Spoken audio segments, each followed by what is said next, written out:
Yeah, it does. What's up? What's up, guys? Prince Sports. All right. Now, we all know the Phoenix Suns got to the NBA Finals, right? And people have been giving Chris Paul his praise. They've been giving him his flowers, you know, and rightfully so, because Chris Paul is arguably one championship away from being called one of the greatest point guards, like hitting that legacy on Spash for being one of the greats, you know, in a point guard position. Because we always say Chris Paul was one of the greatest point guards ever, but he's missing a championship on his resume. Because championships is always something on your resume that you gotta have, you know? Salute to everybody as well. Man, so what we're gonna do, I'm gonna get into it. We're gonna play Rob Parker. Man, why is it brothers from Queens always starting trouble? You know, Rob Parker, just like Stephen A. Smith, is from Queens, but you know, he come up with his crazy claims and stuff like that. A lot of people say he's hating, but listen to his point a little bit. He does make a little sense, but at the same time, it's not Chris Paul's fault that he was dealt with these circumstances. He just played whoever was in front of him. So check this out. Let me see if I can get it going. Or was it Fugazi? Was it fraudulent? I'm saying it's Fugazi. I know they were the number 2 seed in the West, but let's just be honest. They had the easiest path. It was a mass unit that they went through. Anthony Davis, remember they were down in that series, Chris? Everybody thought the Lakers were going back to the championship. Anthony Davis gets hurt, Suns win that series. We knew that eventually Denver was going to have to pay the piper without having Jamal Murray. They had a nice run, but you can't keep that up without losing a player of his caliber. And then nobody thought the Clippers were going to even beat Utah after Kawhi Leonard got hurt in Game 4. They win that series, and of course, the Suns are able to go through the Western Conference without playing against their best player. Hey, if they win the championship, it counts. I'm not going to sit here. I'm not into asterisks or. Okay, so there you heard Rob Parker saying it, okay? He said the Suns had the easiest path to the championship. Now, whether they had the easiest path or not, that's irrelevant because they just dealt and had to deal with the cards that was dealt with them, okay? He did go on to say, if the Phoenix Suns win the championship, he won't put an asterisk next to it. But you're putting an asterisk next to them getting to the finals. Because first round, you said no AD. It was an asterisk. You know, they was missing their best player of that. Clearly, he was proven to be the Lakers' best player this year. Then, number 2, you said you beat the brakes off Denver Nuggets, I might add, without Jamal Murray. So you're giving them you say they had an easy path again. Then you say they go down to, they beat the Clippers, but guess what? The Clippers didn't have Kawhi Leonard. So every series they was missing their best player, but guess what? Injuries are part of the game, man. It just comes with the territory. Now, and here's the funny part. If they win the championship, they're going to win the championship most likely without a Giannis Antetokounmpo or a Trae Young, you know? I put the link in a minute, but let me just get my intro and stuff out, you know?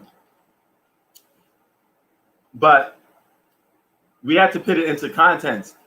The Phoenix Suns didn't say, hey, Anthony Davis be hurt, miss out this game, you know? Now, I'm one. I am guilty of this. I said the Phoenix Suns will not make the finals if those teams were healthy. I believe if Kawhi Leonard was playing, that the Clippers would have beat them. I don't have the proof to back it up. I'm never going to have the proof to back it up because it is what it is. I believe if Anthony Davis played, that the Lakers beat the Suns because I've seen how devastating Anthony Davis was when he was playing on the court it was a big difference. You could see that, okay, this guy plays, they gonna win. You know, Kawhi Leonard, we don't know with that, but I'm just gonna say that if he played, the Clippers would have won. And Jamal Murray is the only one that I'm gonna have 50-50 with. Even if Jamal Murray played, Phoenix Suns still may have beaten them because I wasn't improving on the Denver Nuggets really either.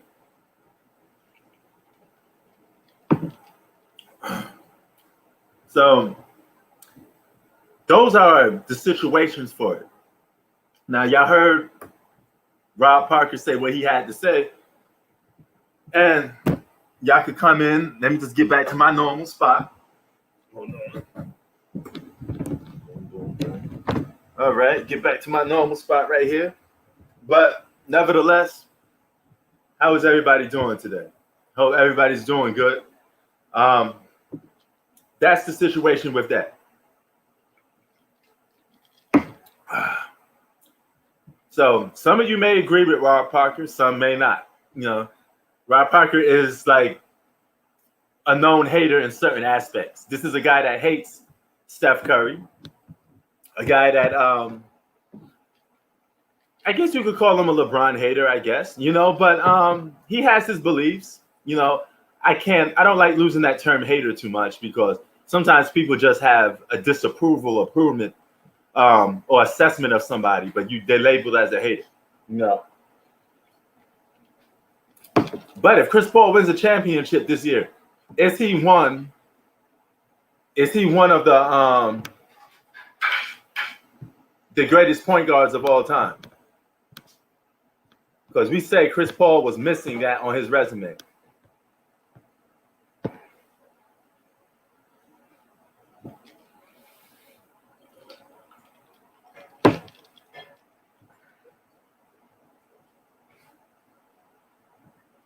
So boom. I hope did y'all heard the sound bit? I hope y'all heard the sound bit. Yo, P, what up, my guy? Salute. You know how salute. we do. Yo, listen, What's man, up, guys? What's going on? I gotta say, man, Rob Parker, he's not a hater, bro. Like, I listen to him a lot, and you know what I mean? Like, I listen to what he say, and I research everything he says. Right. And what he say be 100% facts. Like, think about the Curry situation. He tell the truth on Curry. Like, he's like, all right, like, why are we praising this guy so much? Because when his team really needs him, he's a no-show when it comes to the playoffs and the finals, really, in clutch moments. Okay. So it's like... I disagree. So it's like, you know, and the stats is there to prove it. I know you've seen the stats when they pull it, and clutch moments, he's like 1 for 9 or... I mean, you know, and... Yeah, but it's more than game-winning shots. Clutch doesn't only mean last-second shots. It also means constantly taking over the game down the stretch. Not even last-second shots. It's even just taking over the game in, like, the playoffs. Curry has never taken over playoff games down the stretch before. That's what you're telling me? Not really consistently, bro. Why do you think he doesn't have a Finals MVP? Because his impact... because his impact is not like how it was in the fucking regular season. That's why he don't have a Finals MVP. Because if it was, he would have a Finals MVP. Okay, 2015 got robbed. 2017, Durant, Iron Man deserved the MVP. And 2018 was 50-50. You're looking at numbers, but how about some context a little bit, though? Like, Curry's what? Top 10 or top 15 in final scoring? Like, that's beasting. Also, the fact that I can name plenty of times where Steph Curry has come through in the clutch. Example, 23 points in the fourth quarter against the Rockets. 2019, Game 6. 16 in overtime against the Blazers, Game 4, 2016. Hell, he hit a clutch time 3 to tie the game in Game 5 against the Raptors. Let me keep going. He also had what? He averaged 36 points versus the Blazers back in 2019? I mean, even 2015, he had big-time fourth quarters against the Cavs if you actually watch the series. He had 17 in the fourth quarter of Game 5. I think he had 10 plus in the fourth quarter of Game 6? And even in 2016, he had 36 in Game 7 against the Thunder. And also in Game 6, he had like what 12 points in the fourth quarter or whatever in Game 6 against the Thunder, and had like 3 steals or whatever. So again, I'm not saying Curry's the clutchest point guard in the league. He's not, but Steph Curry has shown up in the clutch before. It's not just get last second game winning shots and all that. There's been times in which Steph Curry has come through in the clutch. Example, even against the Pelicans, 2015 Game 3, hit a game time 3. Should have been a 4-point play, by the way. Went in overtime, the Pelicans, and the Warriors win that game after being down 20.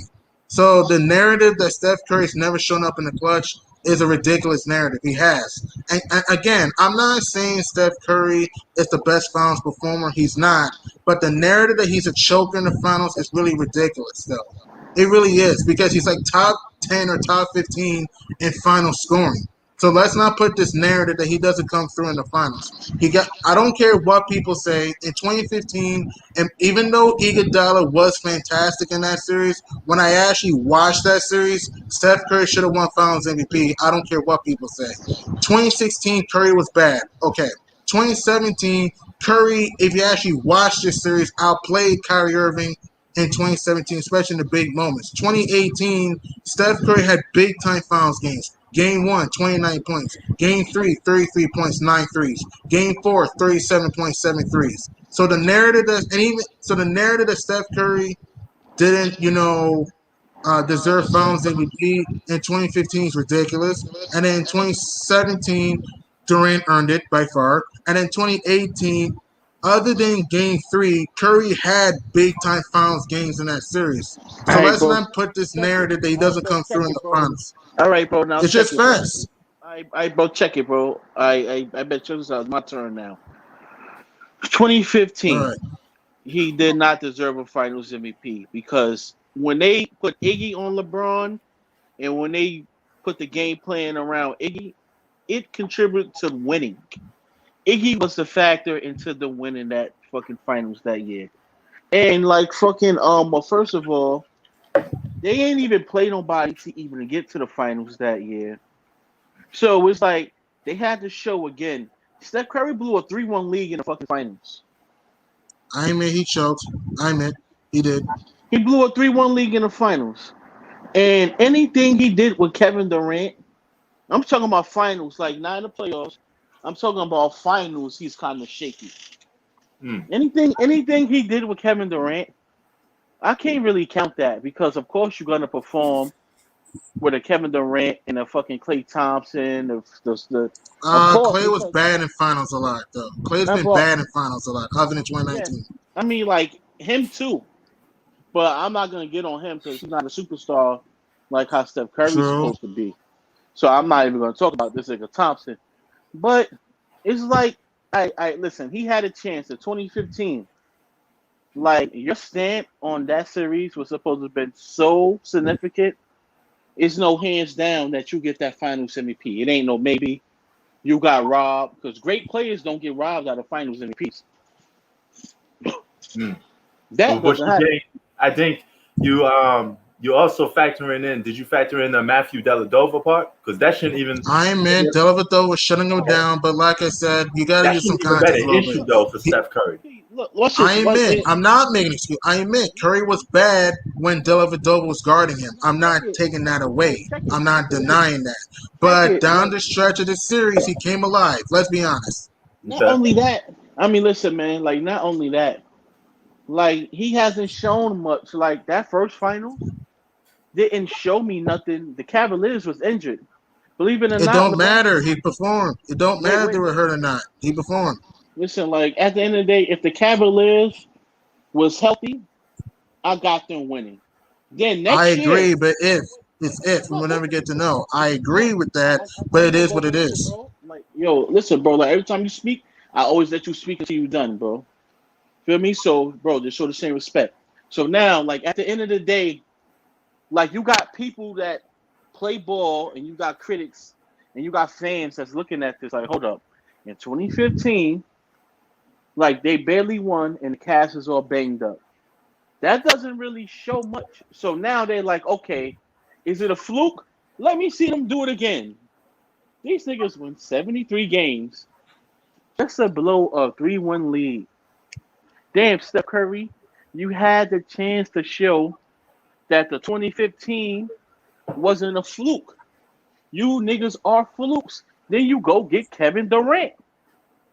Like, how I'm supposed to say you this great point guard and this and that, and you half-ass got it done, and you went and got help with Kevin Durant.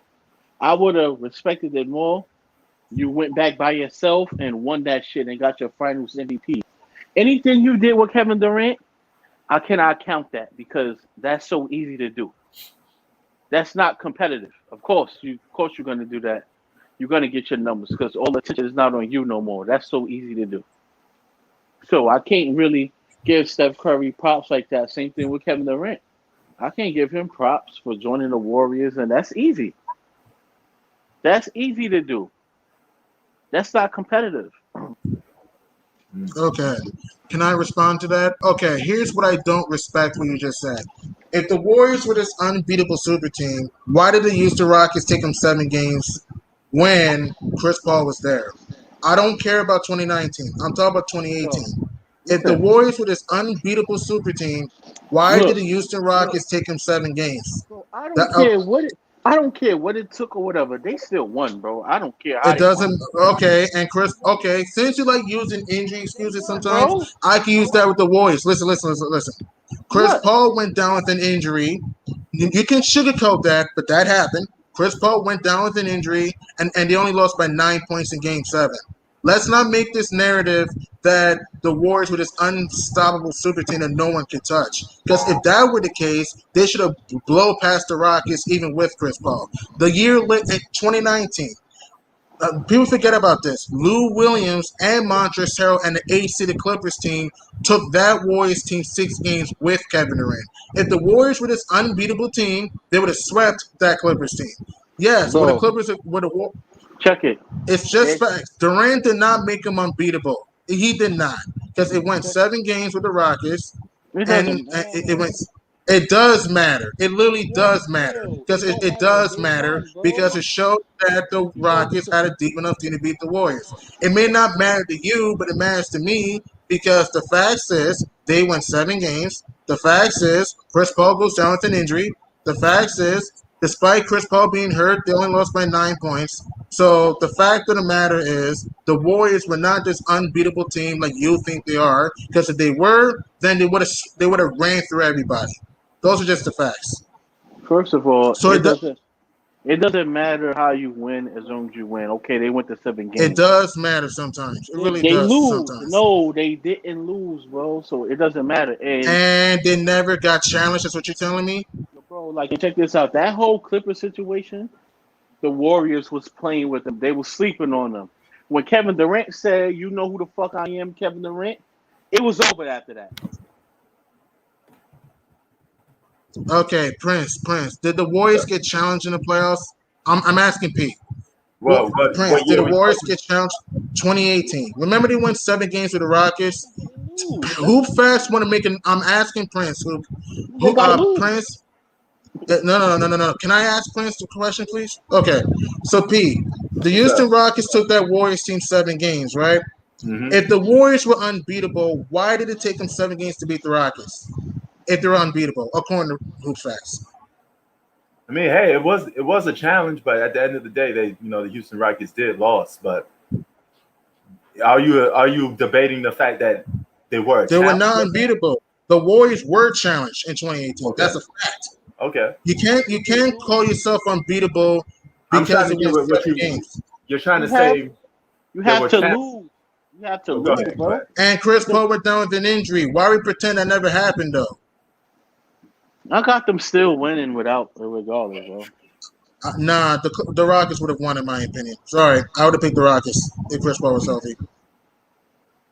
Okay, Steve, that brings us back to this situation because with the Phoenix Suns, we're saying if Chris Paul played, he would have beat the Golden State Warriors. Now, if Kawhi played, would they beaten the Phoenix Suns? See, Kawhi missing for a whole series. CP's missing for a game. It's a big difference. Chris Paul missed 2 games. Throughout 3 to miss 2 games, bro. So that's a big difference. But here's the difference, though. I'm not giving the Clippers an excuse. Because here's why, though. Game 1, you lost by 6 points. Game 2, you're up by 1. Paul George missed 2 free throws. And then you give up a dunk to DeAndre Ayton with 0.9 seconds to go. Game 4, you were down by what? 71-70. You had 12 chances to tie or get the lead, and you couldn't do it. And so I'm not using the Kawhi excuse. That's not really a valid reason why they lost. And in game 6, they lost by what, 27 points, and they gave up 17 threes. And also, Chris Paul had 41 points to kill him with the mid-range, the 3-ball. Yes, does Kawhi change a game or two? Maybe, but they still had chances to win games in the series. Game 1, you Here's could the have thing, won though. that game. I'm glad you brought that up, Yeah. because game 2 and game 4, let's Were say winnable. Kawhi was playing. I think the Clippers win those games. They left those games on the table, even without Kawhi. But Yep. if you add Kawhi to that mix, I think they win. They win. But they should have won those games anyway. It doesn't matter that Kawhi didn't play. They should have won those games anyway. Kawhi Leonard is a big game changer. It's the best player in the NBA, bro. Him and KD. It don't matter if he's the best player in the NBA to you. If Paul George is that guy, he should have gone and done both games. I'm sorry. I'm not going to make this narrative that they didn't have a shot to win without Kawhi. And don't forget, yes, Kawhi is a great player, but didn't they just beat the Utah Jazz, the number 1 seed, without him? And whose facts said out of his own mouth the Jazz were better than the Suns, implying that the Clippers can beat the Suns without Kawhi Leonard. So I'm not giving the Clippers a pass. And even whose facts said out of his own mouth, the Clippers will come back from 3-1 and go to the finals, even if you did not know Kawhi was going to play or not. So I'm sorry. I'm not using the Kawhi excuse. They had chances in the series to win. I don't think you understand, bro. Nobody is giving the Clippers a pass, bro.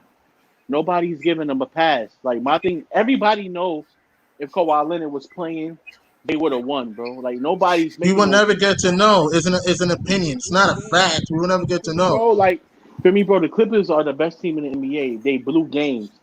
Everybody see clear as day they're great without Kawhi Leonard. If you add Kawhi Leonard on that team, that's a championship. Okay, but here are the facts, though. I know you want to ignore certain facts, but I'm going to give you facts. Even with Kawhi was there, didn't they go 7 games against the Dallas Mavs? And that matters because it shows that even though with Kawhi Leonard, sometimes the Clippers lack consistency. Sometimes. So that's what I'm saying. Yes, it's true. There's a reason why they won 7 games with the Mavs. There's a reason. The only reason why they went 7 games with the Mavs was because of Tyronn Lue, bro. Not because of the players. Like, if you really watch the Clippers, me and P was sitting here watching the Clippers every game. After game 2 in every series, that's when you see the real Clippers, when Tyronn Lue make those adjustments. Am I right, P, or am I wrong? Yeah, you're right, but it shouldn't even come down to that, though. Thank you, Pete. They should have beat him in 5 games. Here's what's sad, right? Porzingis played terrible. Tim Hardaway was streaky. Other than Vinny Smith, Luka didn't have really much help and still won 7 games. And people forget about this. JJ Redick, I know he's old, but JJ Redick was a former Clipper. He could have helped with their shooting. He was out in that series, and it still needed 7 games to beat, the Mavericks. So, And then as time went along, the Clippers got better. In the playoffs, they started gelling even more.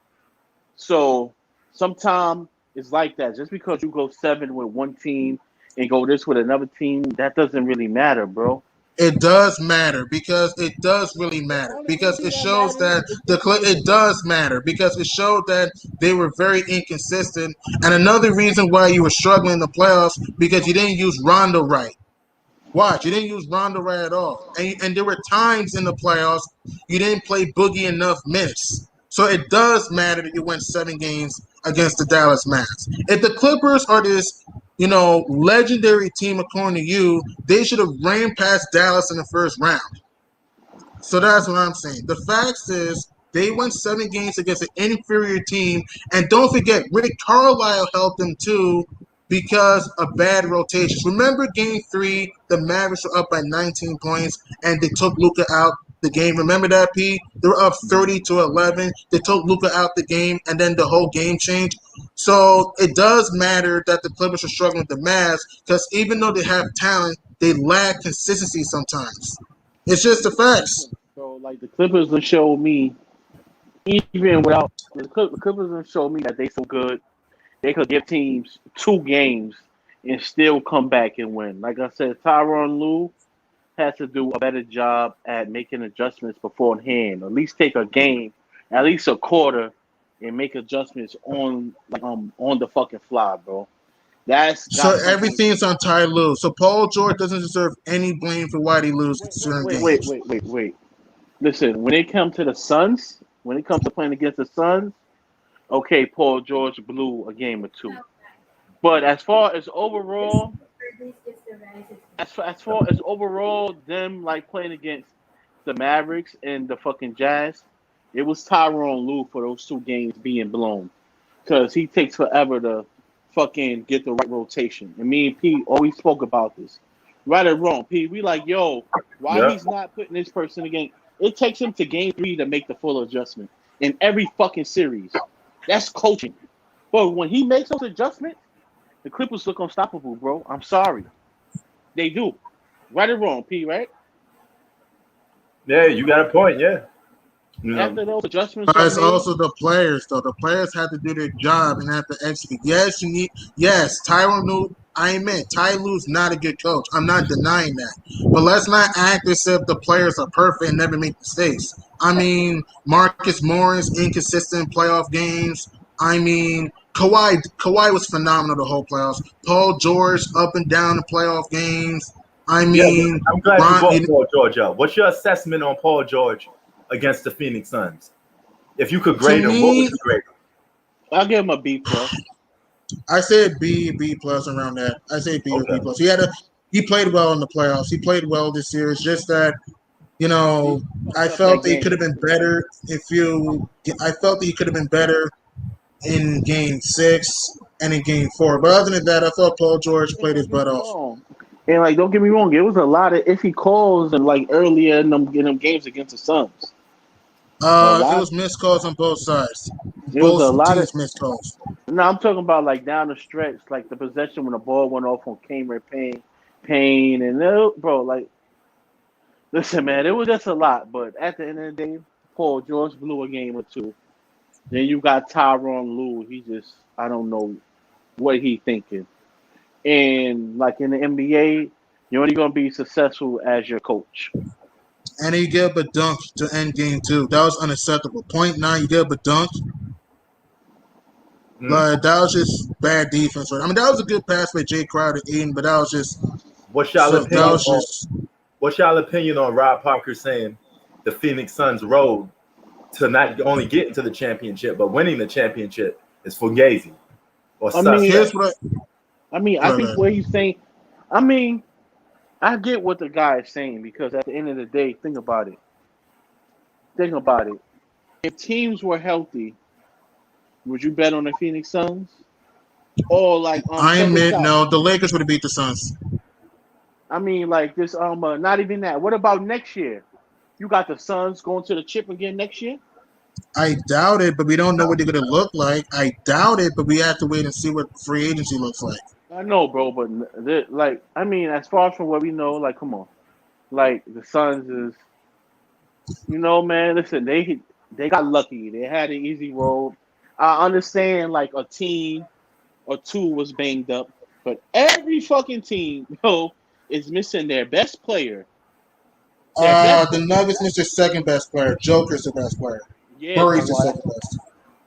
I mean, like on a given night, you could say, but Jokic is better. But some nights Jamal is better, but Jokic is the better player. But you missing AD. He's the best player on his team. I agree with that. He is. Kawhi the best player on his team. Giannis the best player on his team. You got a break, so it's like I can't really take much from this championship. And it's like when I see D Booker, when the pressure's on D Booker, he folds. Sometimes, yeah, sometimes. Start crying like a bitch. I know you seen that G Money. I admit he does sometimes. I'm not gonna lie. He kind of does cry, but here's my opinion on this.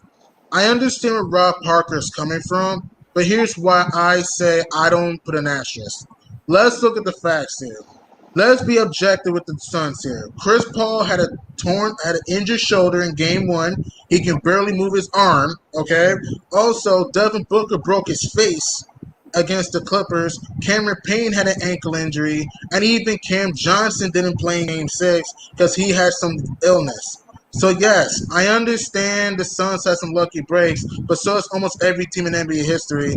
And also, you have to consider the fact that the Suns had their own injury or COVID issues, and the facts is they took advantage of of the opportunity. Even if Jamal Murray were healthy, the Nuggets were not going to win that series because they got blown out against 1, 2, and 3, and Game 4 could have been close. We don't know how that series would turn out. And like I said, I'm not going to use the Kawhi excuse because the Clippers should have won the series anyway. They blew those games. And then the AD thing, I like LeBron, but LeBron should have gone it. LeBron should have, if LeBron was the best player in the world, he should have gotten it done. He should have stepped up and elevated his game and elevated his role players to beat the Suns. Yes, the Phoenix Suns were fortunate. I'm not denying that. But so is almost every team in NBA history. It's likely they don't make. That's what I'm saying. It's likely they don't win if those teams were healthy, but it's not a fact. We don't know that for sure. But check this out. Can we all three agree on this? Mhm. This will be the easiest championship in NBA history. Like besides the days when fucking Bill Russell was winning, when he's I disagree. Sorry. No. From a single season standpoint, do you guys think I this can't is say the that. easiest championship? of all No. time. No. What you think was? You can even argue last year because there was a bubble last year. This year, I can't say that because, again, injuries play a part. Injuries have happened before. The Suns were hurt too, man. Let's be objective. Chris Paul wasn't fully healthy. Devin Booker broke his face. Cameron Payne had an ankle injury. And Cam Johnson was sick. So let's not make this narrative that the Suns are the only healthy team. Just because they're the healthiest team does not make them healthy. There's a difference. The Suns ain't really have no severe injuries like that, my brother. A shoulder injury. What you talking about? Chris Paul could barely play in fourth quarters. Like check the Lakers series, man. No, wait, bro. But what I'm saying is, he been recovered from that. How do you know that? Did you touch his shoulder? You can't say, oh, he's healthy. You don't know that. We don't know how he look. We don't know that. So you can't just say, oh, he doesn't have an injury. You don't know that. Well, listen, Maybe bro, he just got hot. Maybe he was just making shots. Can you name another championship would be more easier than this one in NBA history? The Lakers championship bubble run. Like No, I can't say that because at least they played against the Rockets. They played against even Denver. 2015, and I'll be fair, 2015 Warriors. You could say 2016 Cavs a little bit because think about this. Look at the 2016 Cavs a little bit. Draymond gets suspended for Game 5. Steph Curry banged up. Iguodala banged up. Bogut blow his knee out. I mean, wait. the Cavs had a lucky run too. Wait, no, the Warriors is healthy, bro. Everybody's banged up every year. I said 2016. They were not healthy, man. Be honest. 2016, they were not healthy. Bro, the Warriors didn't have no serious injuries, bro. What are you talking about? Steph Curry had an MCL sprain. Iguodala had a bad neck. Andrew Bogut, their rim protection, had a torn ACL. So what do you mean it didn't have any significance? The Warriors were banged up too, man. Let's not put narratives here, man. The Warriors were banged up too in 2016. 2015, the Cavs were banged up. So let's be objective, man. I think the Suns' road is more easier. If they win, this would be the easiest chip of all time. I don't respect that, man. I don't respect that. I don't think it's the easiest road. Is it one of the easiest roads? Yes. But I don't respect the opinion it's the easiest road. It doesn't make sense to me because, again, the Suns were banged up too. I don't care what people try to tell me. Also, no one thought they'll be here. The Clippers could have won the series anyway without Kawhi. If LeBron was to go, he should have beat the Suns without AD. And the Nuggets, they were not going to beat the Suns anyway, even if Murray had played because they got blown out in every game. And losing Jeremy Grant was big. So I don't respect the opinion that, oh, the Suns had the easiest road. It doesn't make sense to me. Like, we get your opinion, bro. Like, we trying to get P opinion now. What's your opinion? No, about the Phoenix Suns, what, the easiest road to the finals? Yeah, like in NBA history. Can you Of tell all me time. You said like, of all time. You feel me? Like, can you tell me another one that was more easier than this, or you think this is like would be the easiest one? Okay, so there's two sides to the story. Okay, you get if you're talking about like the best players missing from each team, then yeah, this season is debatable. But if you're looking at P, the you're other frozen. seasons, like the Cavaliers going to the finals and stuff like that, they were playing against those teams in the Eastern Conference at their best. It's just that those teams in the Eastern Conference weren't that good anyway. So Nah, I know, but they made it look easy when it was going to the nah, finals. I know. Yeah. LeBron going to the finals was easy, but him Hmm. winning it was a whole nother thing, you know. Right. But that shit was easy. But I ain't really see nothing more easier than this one. Like Hey, it's a it's debatable. Both of you guys are right in, 50-50 hindsight. But here's the thing about it. When you're missing your best player from the opposite team, it's really hard to call the series. It If is. they're going to the finals and they're going to be perhaps facing a team in the Milwaukee Eastern Bucks. Conference without Giannis or Trey Young. That's a big, pat on I the ain't back never seen for the nobody Phoenix. I'm gonna say Okay, this. but Chris Paul missed the first two games too. Almost forgot Yeah, about this too. I Chris Paul admit. missed the first two games, so let's not make Exactly, you're narratives right. here. You're right. You're right. The Suns was Chris injured Paul too. is Yeah. good. Yeah, but Chris Paul is gonna be here for the finals. Like they Bro, don't. bro, the Suns are not better without Chris Paul. No one thought the Suns would win the first I two games said, without bro, CP3. no. Nobody. We saying Chris Paul is available now. The Suns is healthy right now, bro. Everybody else is Okay, it gone. don't. Okay, so you're saying that the Suns have never been injured all playoffs. That's what you're telling me? Not with severe. I mean, not like It these don't other matter if teams. it's severe or not. Doesn't mean they're Not healthy. like It these doesn't matter other if it's teams. severe. I love it. It's, it's like, come on, CP3 didn't play the first two games because of COVID. The Suns didn't have a playmaker without Chris Paul. Like, Yeah, they didn't have a playmaker. so I'm not gonna make this narrative that the Suns had the easiest road of all time. I don't respect that because yes, the Suns were lucky, but so is almost every team in NBA history. Even Bill Russell Celtics were more lucky than this. Do you understand how easy the NBA was back then in the '60s? Like, Well, Bill like Russell's that's a complete different thing. I'm glad you brought Well, that up. Bill Russell just had all the best players on his team, so yeah, true. it automatically was going to be this guy was playing with like eight and Hall of Famers. I already done in that debate because like before I Yeah, started, I said this is the easiest since Bill Russell. I you already talking ended that. about modern NBA Which I history? disagree with that. We're talking about modern NBA history. So Yeah. I'm gonna start off with G Money. What was the easiest season you think then in that case? If it's not this season, Easiest. what was you? Are you talking about easiest championship road? Yeah, Yeah. It's tough, man. it Um, is tough. Yeah, it's between the 2015 Warriors and the 2016 Cavs for me. It's one of those 2 years for me, though. Because it's hard to pick one because I have to look at a lot of circumstances with these teams and I have to be objective with the winner. I'm not going to make a narrative that, this team was fully healthy. No, I got to be objective. see I'm for going to me, say, for, yeah, for me, I can't agree with the Cavs one because they were beating just bad Eastern Conference teams. It's not like those With teams their were, best player. Yep. yeah, with their best player, but the teams weren't that good anyway.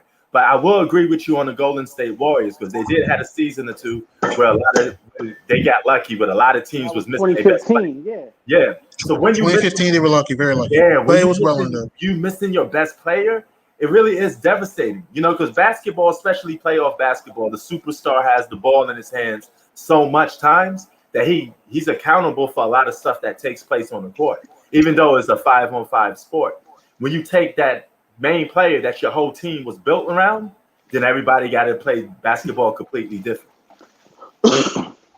Right. Right. And again, I'm not denying the fact that the Suns were lucky. I'm not denying that. What I'm saying is that the Clippers had opportunities to win without Kawhi. If Agreed. LeBron was the GOAT, like people think he is, he could have beat the Suns without AD. Or forget the whole Also, GOAT thing. If he just was the best player in basketball, he should have beat the Phoenix Suns. He had more than exactly. And he gave up in that sense. He didn't try. And also the Joker. If you're the true MVP, why couldn't you win one game? I know you don't have Jamal Murray, but you couldn't win one game, at least one. Yeah, that was sad. And part about it, G Money Joker was MVP. It kind of make you feel bad about giving him that MVP award. Like this is the most craziest shit ever. Like it never in the history of the NBA has a team like in the playoffs, went 3 rounds without playing against the best player on the fucking opposing team. That never happened before. Well, technically, Joker's the best player, but I hear what you're saying. No, I'm talking about 3 rounds, like 3. I'm I talking know about that the Joker was the Nuggets' best player, so you no, meant second best player. no 3 because like in the finals, Giannis is not going to be there. Or Trae Young. It's not a guarantee the Bucks will be there. The Hawks still have a shot, though. The Hawks still have a shot. Hmm. So let's not count the Hawks out. It's possible they could come back. So again, I'm not. So, I mean, like either or, like, their best player is out for 3 rounds. There's, the best player is missing for 3 rounds of the series, and that's very rare. Nothing like that never happened in NBA history before. Google it. I understand that, but like I said, it's not the Suns' fault. It's not Phoenix's fault that Giannis can stay. Nobody's saying it's So nobody's the fault. ring is not well earned, so they don't deserve the championship. That's what you're telling me. It's Bro, not like- well earned that they win. Bro, we're not saying that, but what we're saying is like, what we're saying is like, are they the best team or even the top 3 best team? No, it's just like, bro, like, it's like, this is like the easiest one in NBA history. I disagree. No, it's not. I disagree. Sorry. I can't think of another one. And You know what? You know what's going to be the biggest challenge for the Suns come next season? Yo, Pete, you know They're what? going to have to prove to people: are they a one and done team? Did they get lucky, or are they a team that really hit their prime and is really that good? They don't get one good year anyways. See, everybody, Tay Davis. Yeah. Do you think the Suns' road to the championship is the easiest road in NBA history? I want to say it's lucky, but most of the good team were injured at the point. LeBron could have stepped up. That's what I'm saying. Who's that? Taylor's about to say something. Go ahead, Tay. And LeBron could have led us to beat Phoenix. Exactly. Jokic could have got 1 game. Exactly. Won, game 2. Exactly. And game 4. But I'm saying this: the Phoenix Suns, they're most likely going to play the Milwaukee Bucks in the finals. Because PJ Tucker, he can give Booker problems with his defense. Yo, Pete, you know what? You should have a topic about this tomorrow. Luckiest NBA championships. It's an interesting topic, man. Yeah, see, I want to hear what everybody got so much different opinions, huh? I want to hear from a lot of different ballers that, that want truth for real, So the big question is, are you putting an asterisk on this season? Anybody in here? I don't. No, I want to say an asterisk. Injuries have happened before, so I don't. Yeah, it has, but not like this. Let's talk about last year. The Heat was injured in the finals last year. Exactly, but no one wants to put. Wait. Exactly. The Heat was injured, but they wasn't missing their best player. It doesn't matter that we're missing the best player. Bam Adebayo was the second best player, man. And Goran Dragic was the best playmaker on that team. So it does matter that the Heat lost his players. Yo, Pete. What's up? Yo, Pete, remember, we had this conversation, right? I said, I don't take anything that happened from that bubble. I put an asterisk on everything because the way how the season stopped, and I don't take nothing from that bubble. And the no fans Are thing. you feeling the same way about this season? Huh? Are you feeling the same way about this season? Nah, this season is better than last season. Okay.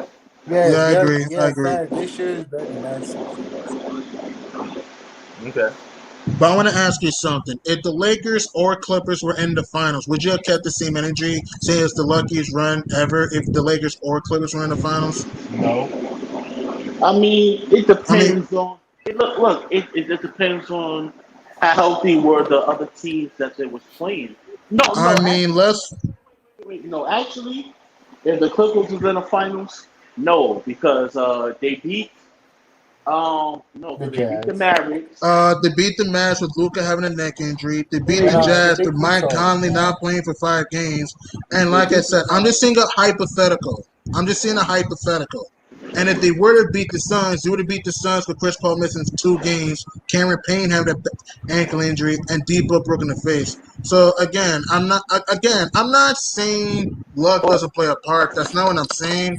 But if we're gonna go with this narrative that the Suns, quote unquote, had the easiest run in all time, then you better keep that same energy with the Lakers and/or Clippers. You better keep the same energy because those teams played injury teams too. So let's not Yeah. pretend that they didn't.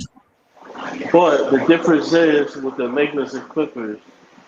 I mean, like when healthy, everybody knows these are the two best teams in the West. So we Yeah. know they're gonna make it out. One of them gonna make it out regardless. Yeah. It would have Yeah, been the facts. Lakers at best. I said Lakers more like it would have made it out. I don't think so. The way I don't say it's like the depends way on how LeBron injuries, looked, people's health. I think the Clippers would have smoked their ass. Like I don't LeBron, know. I doubt it. I don't know about that. Who facts? I don't know bro. about that. Yo, Tay Davis, Bro, who facts? you The seen Clippers how are gonna have to Jalen play Brown's AD. looking. You But see who how gonna stop AD though? and who's gonna stop Kawhi and PG though? But who gonna stop AD? And they went 7 games with Luka Doncic. Zubac can't So hold AD. Who gonna stop who? I said Zubac. He's not gonna be able to hold AD. All right, listen, AD gonna eat, but Kawhi and PG gonna eat though. dude, Paul George is one of the most inconsistent playoff performers in NBA history, man. Come on. This year he was very consistent. He did very well this year. So He played well. Yeah, I he give did. him that. Yeah, But he did he did play well. well. I'll give him that. But there were times he did come up small. There were times. Let's be honest. yeah, it was times he came up small, but listen, he rebounded, he passed, he played defense, and he had bad Good point. offensive games. The nigga had damn near like 17 rebounds. So Good he did point. other things to make up for it, like fucking James Harden. When he having a bad game, he give you nothing. You feel me? Harden can pass the ball. I know James Harden is up and down in the playoffs, but he can pass. Even if he goes 4-15, he can't give you 10 or 12 assists sometimes. Yeah, I know, but what's 10, 12 assists with no rebounding and no defense? Bro, there's a lot of guys who play bad that don't give you impact. If Damian Lillard has a bad playoff game offensively, he doesn't give you much. But if James Harden has a bad, But he offensive don't. game, at least can give you some passing a little bit. But these, Same thing with AD and LeBron. I mean, but these guys aren't considered the greats. Like they're not on Kawhi, LeBron, and Kevin Durant level because these guys to play defense and do anything. Dame cannot play defense. What are you talking No, about? I'm not. I'm saying that's why Dame and them is not on Kawhi, LeBron, and KD level Okay. because they I agree with that. because they can't do. Listen, like even like AD is better than them because AD defend and rebound. It's more than the game. I agree with that. I agree with that too. Scoring, and that's when everything get lost. Like that's everything with Curry. He can't defend. He can't defend. To be a great, you gotta defend. Yeah, he can't. Yeah, he can't defend. You gotta defend. Right, Pete? Tell him, right? Even you gotta be able to. Okay, Curry's not a great defender. He's not great defensively, but he can get you some steals a little bit. He can defend a little bit, just not a lot. He can get you some steals though, so he can defend sometimes. He's not a great defender. He's not, but he can get you some steals though, so he can defend a little bit. Most point guards don't give you steals. It's true. Yeah, that's facts.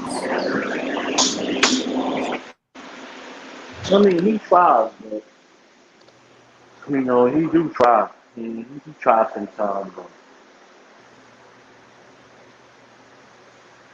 but. Prince, you're muted.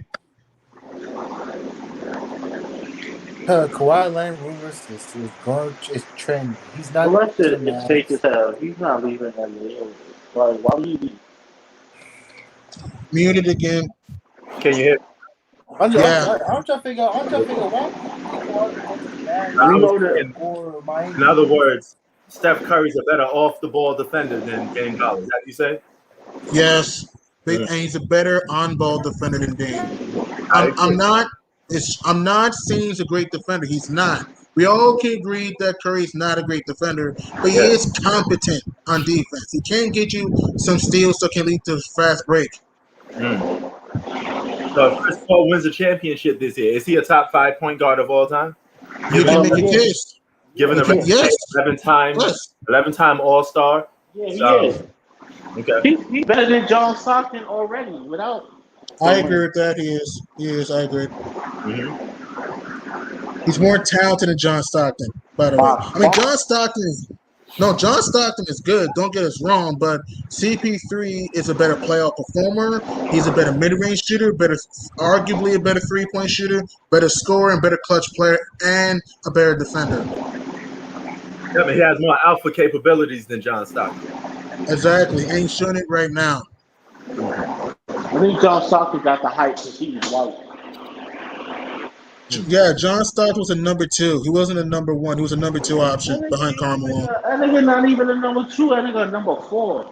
It's trash. I won't go that far. I thought he was all right as a number 2. Bro, what's the most points he ever averaged in a season? Like 15? Wait, what? What's the most points he ever averaged? John Stockton, hang on. Like 15? Hang on. Give me some time, all right? John Stockton's most points were, it was 17 actually. Come on, man. That nigga is a number 4. But I don't know about number I don't 4 know though, about Luke. I said number 2 or 2 or 3 at the max. Come on, Yeah, no. 2 or Stockton, 3. Malone, Stockton. I mean, those were the 2 anchors of that Jazz team. I mean, they Nah. left Right. the finals. Only way True. in 1998 they were technically a better team than the Bulls. The only guy that They was were better. the only X factor that they had that they couldn't stop was that demon of Michael Jordan. Pretty much. And All also another reason why the Jazz lost to the Bulls, the Jazz could not hit threes in that Yeah. series. They couldn't buy threes and open in that series. Listen, And also, go ahead.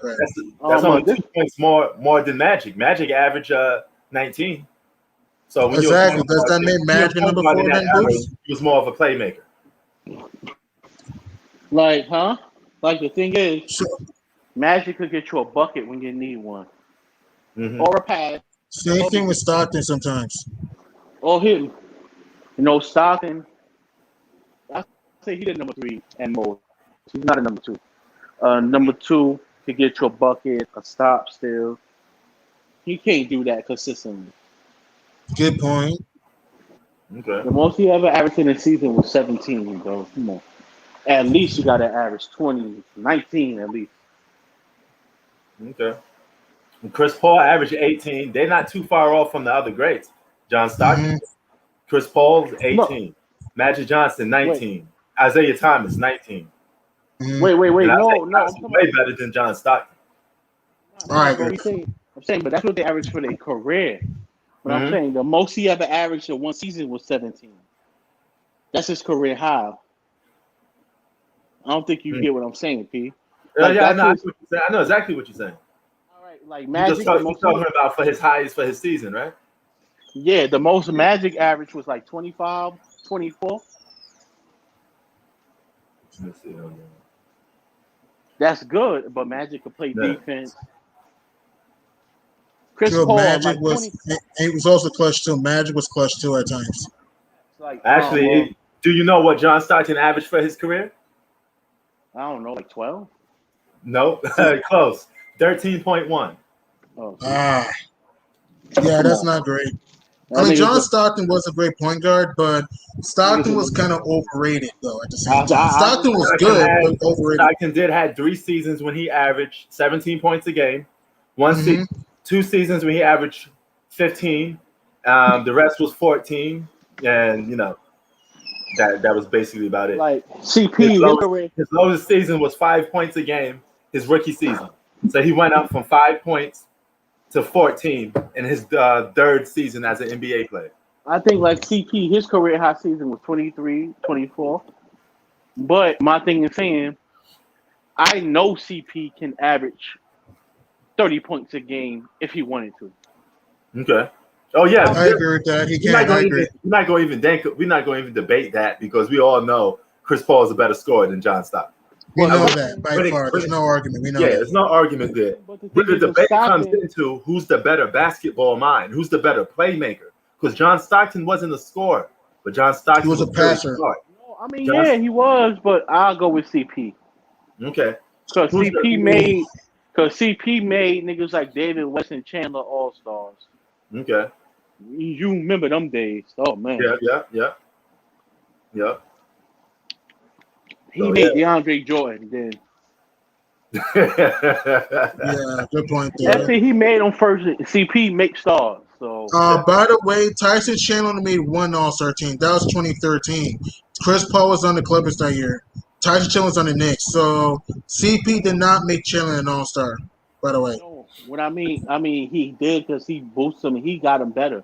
He got him to that All Star. He did not make him an no. He made Chandler better, but he does not make him an All-Star because he didn't make one that year. He didn't make it with Chris Paul. The fact Ooh, is, good list.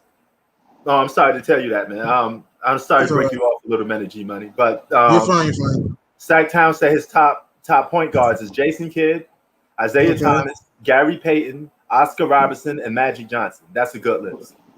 Is Jay okay? Is Magic number one or J Kid number one? I don't think he got it in order. He's just naming his top point guard. J Kidd not in my top 5. You can make a case. I love Gary Payne, but I Jason don't know Kidd was about a walking Gary Payne. triple double. Hey, you gotta understand something about point guards. It's not all about scoring with point guards. They It's first passing defense too. playmaking. You know what I mean? That's their first job, first and foremost.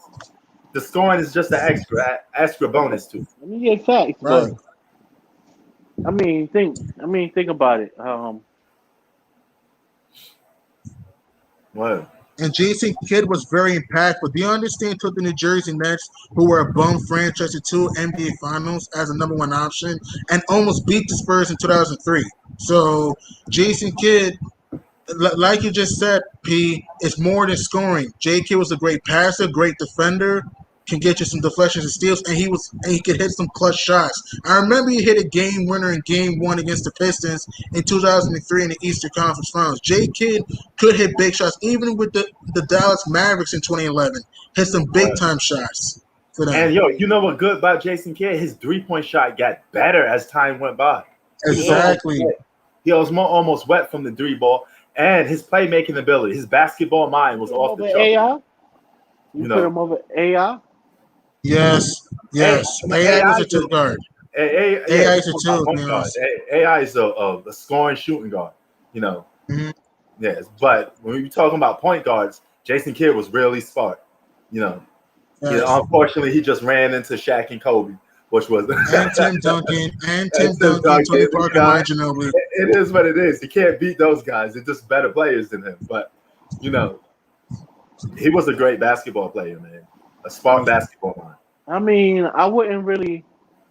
I mean, that year he just in 03, he just ran into Tim Duncan because Tony Parker and Ginobili wasn't Tony Parker and Ginobili yet. Until like True. Good point. like Tim Duncan is one of the 2005. greatest, if not the greatest power forward of all time. He is. Oh, the he greatest is. power- No argument. He Yeah. is. He is. So- By far. He is.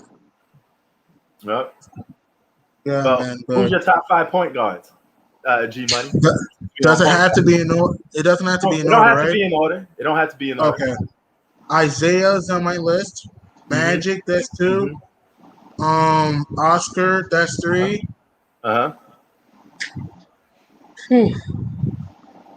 This is tough for me. 4 and 5. I may put J Kidd in there. J Kidd was good enough to be a top 5 for me. My number and in my other top 5, it's tough, man. It really is. Would y'all put Steph? Would y'all either one of y'all? Would And y'all Steph put, Curry. I almost forgot about Steph. And Steph Curry's in my top 5. Okay. Point guard. So what Steph. about you? So Is Steph Curry a top 5 point guard? Yeah. Okay. and Steph Curry, yeah. So for me, it's not in order. Isaiah, Zeke, J Kidd, Magic, Big O, and Chef Curry. It's not in order. Just the 5 pointers I mentioned. Oh yeah. Yo, Stag Time. Gary Payton one of the best post up point guards of all time, and he's Facts. also one of the greatest defensive point guards of all time. Mine's He can shut somebody down. Mm-hmm. I'm not gonna go not in order, but Okay. I don't know about the order, but I gotta go. I gotta go with. I gotta put Isaiah Thomas, Magic Okay. Johnson. Okay. Okay. I gotta put MVP Derrick Rose. Well, okay. I That don't know nigga was about that. healthy. Because Okay. if D Rose is still healthy, oh man, we'd be talking about a whole different another story if he was healthy still. Mm. But the future was real bright for that young man. I admit Derrick Rose wasn't a beast back then. If it wasn't for the ACL, he might have won a championship, maybe with the Bulls one day. He could have. I know he would have won a ring by now, at least two, at least. Listen, if D Rose was still D Rose, Steph Curry wouldn't be even getting all this hype. D Rose is on a whole nother level, bro. Like he came in, like he outshined Chris Paul, Tony Parker, Darren Williams, and these was the Good point point. guard. You did. These guys was great at the time. Okay. That's what's up. That's a good point. What about 4 and 5? Who's your 4 and 5? I gotta put Curry. I'm not a Curry hater. I just spit facts. Mm-hmm. He is in the top No, five. Curry's a you great- speak Curry's a facts good point sometimes. You speak Curry's a good facts point. sometimes, not all the time, bro. And Chris Paul in my top five. Chris Paul in my top five. That makes sense. He does. No disrespect to you, man. Other than Derrick Rose, I can respect that list. That's a good list. Other than the Derrick Rose pick, I can respect that list. I'm talking about Derrick Rose MVP if he was healthy. If he was I understand that, but again, I understand that, but sometimes, you bro, like also- we gotta listen. Like sometimes, bro, you gotta give the players who got injured they just do. Because, bro, you got to. Even though they got injured, if them boys wasn't injured, bro, they would be super phenomenal, bro. You got to give it them depends on the Miami Heat, though. Because remember, Miami was still around. The big three got depth, shooting, so it's not a guarantee that the Bulls would have won. I mean, Derrick Rose is great. Don't get me wrong, but it's not a guarantee they would have won a championship if the big three Heat were around. Listen, like the big three don't last forever. D Rose is way younger than those guys, bro. LeBron and Bosh were young, man. They're in their prime, bro. Come on. Wade was still good, man. Check this out. The Heat reign ended in 2014. What year did D Rose win the MVP? 2011. All right. So after those 3 years was up, it would have been wide open. Like, who knows if the Bulls would have made a trade? But I know he will at least have one ring about now. I would say this. Maybe I might give him 2015. Maybe with Kyrie being banged up, no Kevin Love. If Derrick Rose was Derrick Rose, I think they would have beat the Cavs. I'm positive they would have beat the Hawks. I'm talking about the Bulls. And the Warriors, with the inexperience that year, I'm talking about an MVP Rose, they might have beat the Warriors that year. So I give him 2015. Then you got Jimmy Butler, man. Things are just crazy. You never know, man. I know, but in my opinion, the Miami Heat were around. That's just me, man. I don't think the Bulls would have won. I don't think the Bulls had enough offense. I'm sorry. Bro, I mean, listen, but you don't know what trade they would have made. Listen, the Miami Heat wasn't around for that long. They only had a 3-year reign, and that was it. It was over in 2014. I understand that, but I'm not saying they're unbeatable. I never said that. But what I'm saying is that they were a very deep team. They were great defensively, too. LeBron was a great defensive player back then. Wade can still get some block shots as a shooting guard. And Chris Bosh was good clogging the paint. And don't forget, Birdman was an energy player. Mike Miller could hit the three. Shane Batty was a good 3-and-D guy. I mean, Ray Allen, he may be old, but he can hit the big shot. So let's not act if the Miami Heat weren't a good defensive team. They were a great defensive team back then, too. And also, Eric Spoelstra has proven that he can win a championship as a head coach than Tom Thibodeau. I like Thibs, man, but sometimes Tom Thibodeau doesn't know how to use his lineups right. There's a reason why Derrick Rose got hurt. I don't know why Derrick Rose was in the game when we were up by 12 against the Sixers in that one game. Nah, bro. I didn't understand that. Nah, bro. I'm not saying that, but what I'm saying is, after 2014, they would have had a shot. I agree with that. I just said after 2014, I do think the Bulls would have won it all in 2015. I just said that because with Cleveland being banged up and Atlanta being overrated and Golden State being young, I do think the Bulls would have won that. Like, and it's like another thing. Same thing with Penny Hardaway. If Penny Hardaway was still healthy, like even Michael Jordan said Penny Hardaway was a god. True. So you got to give guys their credit. I mean, like, think about it. If T-Mac, I got T-Mac. T-Mac could have got a ring. Like, don't get me wrong. He should have like, gotten a ring. I like T-Mac, but he was not. T-Mac was a beast, but he was not a good playoff performer. If we're just being honest. Like a player like Gilbert Arenas and Brandon Roy, they were great players, but I don't know for sure if they wouldn't have gotten a ring.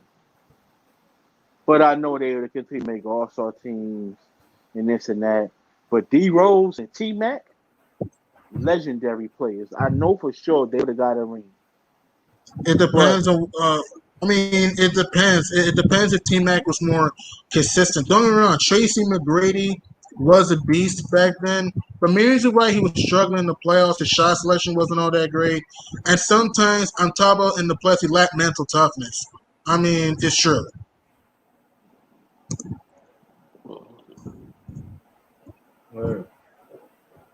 I mean, T-Mac was a beast. Don't get me wrong. I'm just saying that there's a reason why he didn't win. That's another one option.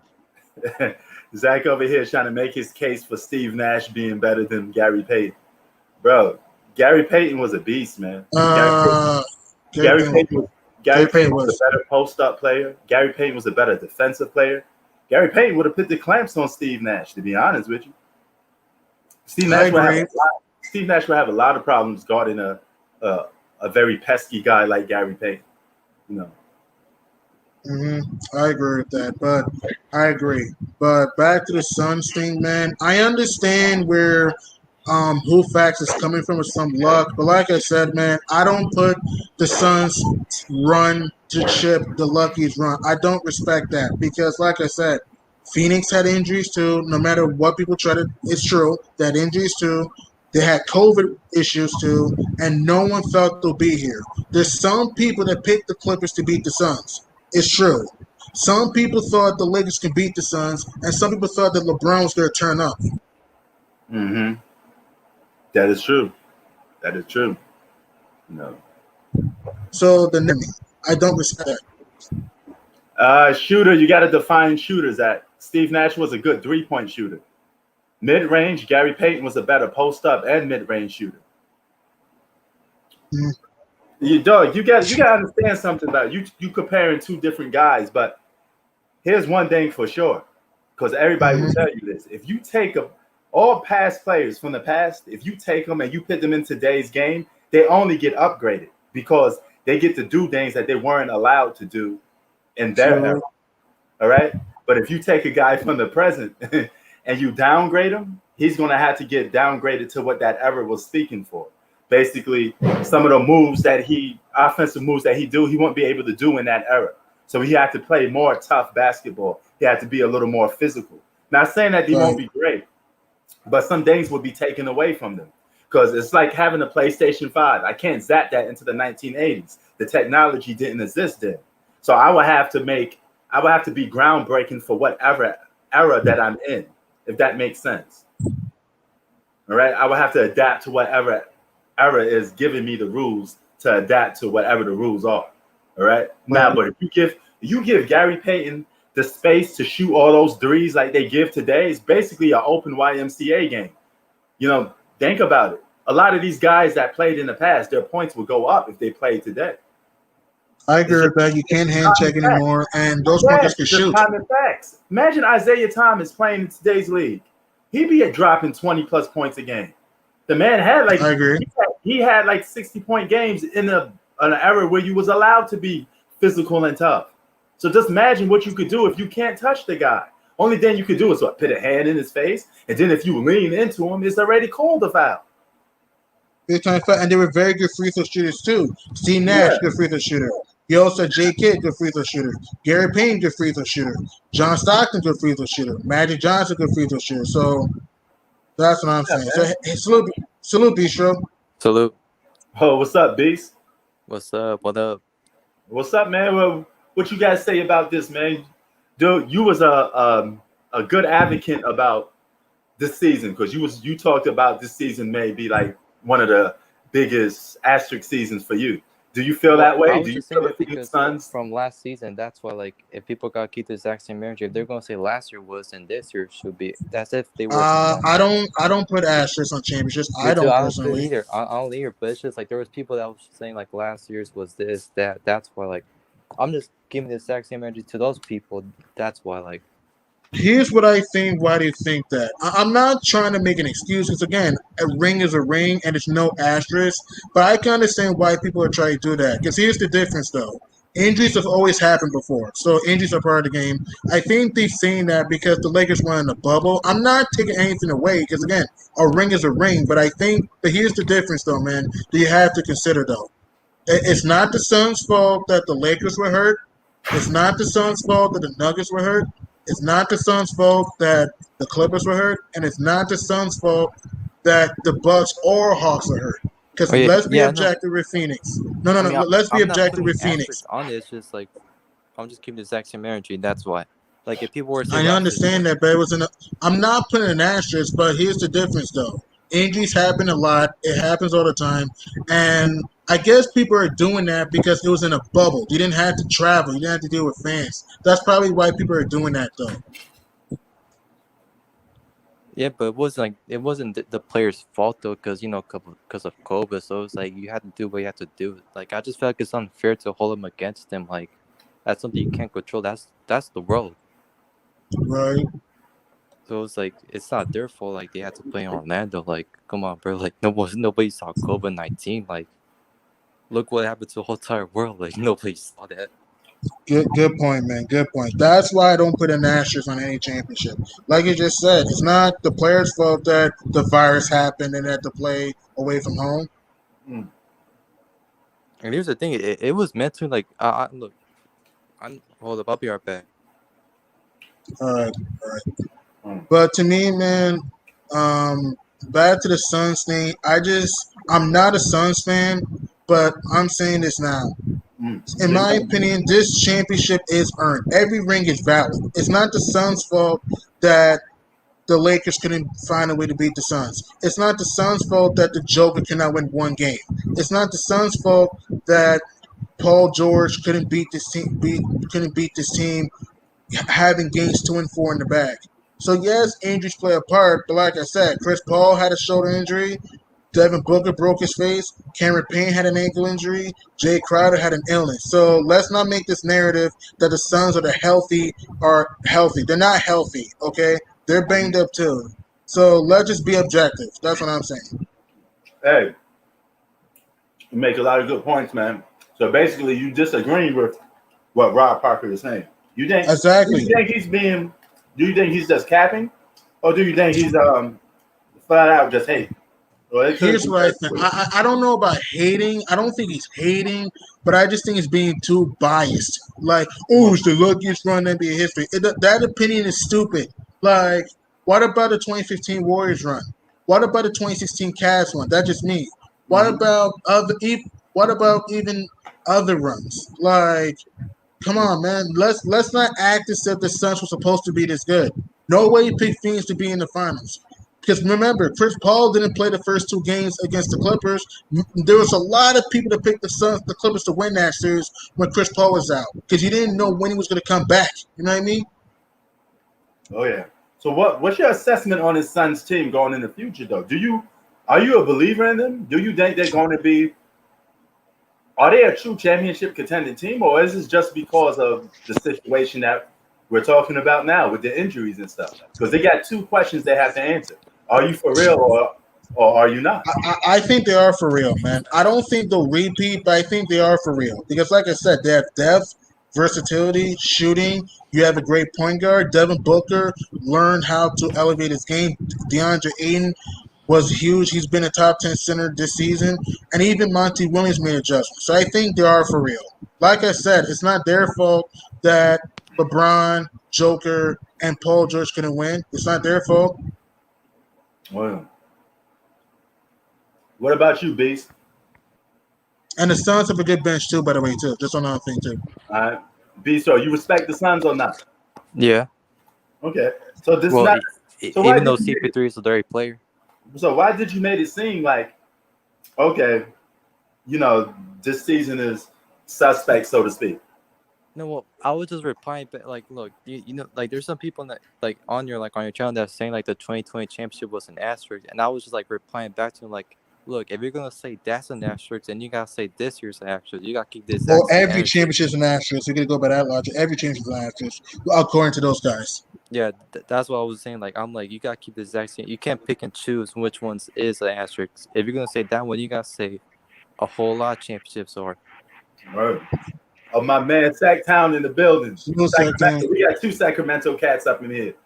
What's up, y'all? Bistro, Gideon, and of course the host of the platform. So, one and only Prince. What you got to say about this, man? I know you got a lot on your mind. So, what you got to, I just had to wait until the kitchen got a little less hot. Man, Zach, bro, no beef, but just go rewind some GP footage. Because you said Nash was better than him. Come on, man. As I just put in my last comment, GP was one of the last of the throwback Mohicans. He could score major points, not just, double figures. GP was putting up damn near leading scorer of the year goddamn points and playing perennial first team all D, and he could score at all 3 levels. Yeah. You don't even hear about players who can score at all 3 levels because that shit got phased out. Yeah, it's just a 3-point shooting contest. If you can score at all 3 levels, that's the definition of a baller. Oh, yeah. Combined with the fact you over there D'ing your man up, holding him to half his fucking average. Come on, man. Oh, yeah. Getting them in foul trouble. Like, that's what I was like, that's how I know that is this new generation. If you just put out a comment like he could score in the post, folks just think, oh, that's all I mean. No, that means in addition to 3-pointers in mid-range, he was taking your ass down in the post and fucking you up. Good point. And he was the glove. Who else was known as the glove? Oh, man, I mean, clutch, all that. Like alpha, moxie, clutch, leadership, clutch again, clutch second, clutch third, clutch fourth quarter. And speaking of Gary Payne, remember Game 3 against the Mavs? They hit the game-winning shot. Remember that? He pump fake. He hit the game-winning shot against the Mavs in 2006. Just to your point. Oh yeah. Man, I mean, just go back and rewind some GP, man. I mean, he used to cook every. All right. Another thing is this. He played in the era where they didn't switch. So you could tell, and I keep trying to tell y'all, so you could tell night in, night out, who was fucking who off. GP didn't lose his individual matchups. He was the glove. God damn it. Yeah. Right. Oh, yeah. Right. GP, man, don't sleep on GP, y'all. Right. Man, you talking about a 2-guard. Quit apples and oranges, Zach. And Jordan cooked everybody. Gosh, that's the only reason why GP didn't win 2 or 3 titles. Shit. That, and also look at the teams the Suns were playing. It wasn't just the Bulls. They were playing Rockets. They were playing some great teams. Jazz. So, yeah. Houston was balling with a king. Suns. They played the Suns too. Right. Man, I mean, the West was heated, and as I tried to say, he was the perennial starter on the All-Star team. Oh yeah. He had John Stockton's overhype. He was dope, but he wasn't on GP's level. He kept a white boy on the bench, and you know how difficult that is in the NBA when they only got so many to cling to, and most of the voting motherfuckers are fair skinned. GP was the motherfucker keeping him on the bench Right. in the All-Star game now. I agree, and yeah, I agree. And GP was also clamping up Michael Jordan a little bit in the '96 finals. So I mean, he was man, giving some Jordan he help. did the best you could do. He did better than Joe Dumars, and Joe Dumars was first team All D or second team All D 2 guard. We're talking about a point guard, bro. Oh yeah. Right, And he right. was 6'4", 6'4 and a half. Right. He taught Jason Kidd how to ball. He brought, all right, let me give y'all a breakdown because that's from my soil. All right. Jay Kidd was from Alameda. Alameda's different than Oakland. He saw the talent, heard the hype. He took Jason Kidd under his wing and took him to the street courts to harden his ass up. And we all know how dope Jason Kidd was. All-time leading three-point shooter. Motherfucking Jason Kidd came in the league, and they called his ass Acing. Why? Because he didn't have no J. Right. And he developed it. Mm-hmm. Just like P was saying earlier. I just wanted to add Jason Kidd showed more fluency in the shot. Oh yeah. Definitely. All-time leader in three-point makes. Google that shit. Almanac it. Fucking do it. Ask your bitch. Anything. You ain't gonna be no asterisk. Go ahead. Go ahead. No, you're about to talk. No, you're about to talk. You're about to say something. Go ahead. No, I said speak your piece, man. I'll make this quick point. NBA news: if the Hawks win Game 6 and it's a Game 7, Giannis may come back. Oh, That'd really? be something. Is that just came in? Hey, Yeah, I Zach, checked. those are the facts, Hawks win though. Game They used to call him Acing. Seriously. That Okay. motherfucker developed his shit. Right. Hey, yo, That T. ain't me just saying that. That ain't no joke. That's facts. Word. Acing. He ain't T, got how no you feel J. about Rob Parker's statement? You talking about me? Yeah. About the run that The back for me Suns again. championship run being lucky, the Suns championship run not being valid. That's what Rob Parker's saying. Look, man. That's Rob the Parker, thing is, horrible. you get the I was just about to say he's a coon ass motherfucker. Thank you, Bistro. Sacktown recognized game. The whole thing is, as I was speaking on in the chat, last team standing lasts the loudest. We all have gone on record as saying, man, this is an injury plagued season. That's running through the fucking gauntlet and basically coming out unscathed. How the fuck you gonna say it's lucky? It's an asterisk. I mean, if a motherfucker Injuries jumps are part of through the game. hold on, say it again. Yeah, thank you. Injuries are If part of you the game. jump through a fire ring with gasoline draws on and you make it out, you don't call that shit lucky? I'll say that again. Yeah. If you jump through a fire ring with gasoline draws on and you make it out unscathed, and you the only motherfucker, because you know that's pretty much what everyone's doing. They're trying to jump through that fire ring, that gauntlet called the NBA regular season and playoffs, and they ain't coming out unscathed. These motherfuckers is coming out with maybe like a not even a third-degree burn, bro. And like I said, the Suns had injuries too. People want to make this narrative that they were healthy. They were not healthy too. Chris Paul had a shoulder injury. They were suffering the whole playoffs. He also missed 2 games because of COVID. Devin Booker broke his face. He broke his nose. Cameron Payne has an ankle injury. So this narrative that the Suns are healthy is a bullshit narrative. They're not healthy. No one picked the Suns to be in the finals. And the thing is, to add to your point, I don't know who was saying it earlier. Oh, I think it was Hoops. He was saying that when Devin Booker gets clamped up, man, we all know that he broke his nose, and he still had his mother. I was telling P about this. He still had his motherfucking nose right in the trenches in that game 7, and he got popped in his nose again. I don't want to hear about soft. What game 7? Like the Suns didn't Oh, have not played an elimination game. excuse me. My Game bad. 2. In the closeout game. You remember last game? He was guarding PG close, and PG popped him in the goddamn that nose was game again. 6, yeah.